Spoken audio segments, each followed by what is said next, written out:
from Sound Devices, and I'm going to introduce you to the three new models from the video devices PIX E5, PIX E5H, and PIX E7. So we've got three models in the lineup. The PIX E5, which this model is, it has SDI and HDMI. We've got PIX E5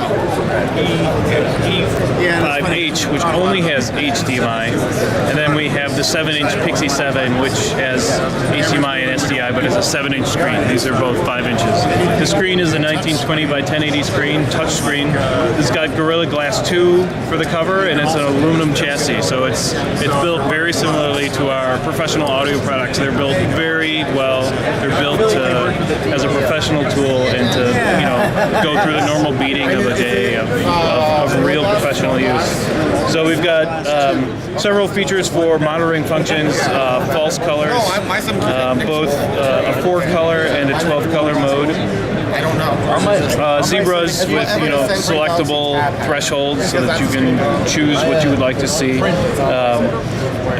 They aren't fully developed, but we do have like a waveform, and we have a 4-way. I haven't been able to code these yet, so working on it. As well as a vector and histogram. We have lookup table support for log-based input. You can select the log format coming in, and you can also select whether the SEI out has that inverse log applied or not, as whatever your use for that time is.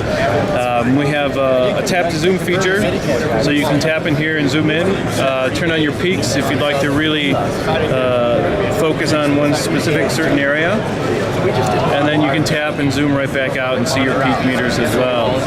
And in the tap to zoom, it's a drag for a pan, or you can use the rotary encoder to zoom out as well. There's a little key in the corner, which is a little bit hard to see here, that shows you in the raster where you are, so that if you get lost, you can use that as a reference. And then there are markers as well. So there are 2 frames and center grid options and things like that, which are pretty standard. So that's it.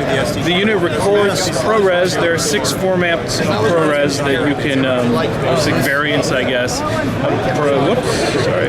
6 variants of ProRes that you can choose from, all the way from super compressed 36 megabit all the way to 500 megabit per second. That's Apple's ProRes 444XQ. That is limited to log encoded inputs. So if you don't have a log encoded input, then your next best effort is the ProRes 444, 330 megabit per second. It records onto what we call a speed drive. This is not proprietary. Inside of here is an mSATA drive, which are like used everywhere. You can buy them, at Newegg and Tiger Direct and Amazon. And we will sell this either empty for $59, and you can go get your own mSATA, or we'll sell it with the mSATA. Our business is not to make money off of storage, so we're not trying to make a huge profit on these. We do have an approved list that we're generating, because not all mSATAs can sustain the write speeds. It's amazing the variance that you find in mSATAs. And when you've got a 4K stream that just keeps writing and writing and writing, some of them really don't like it. So right now we've approved a 240 gig version, and we're working on a 512 and 1 terabyte version. So hopefully by the time of release we'll have at least 3 sizes for you to choose from. And so that's it. The list price for the 240 drive is $259, or just the case, as I said, is $59. And that's it in a nutshell. Pricing: the PIX E5H, which is HDMI only, is $11.95.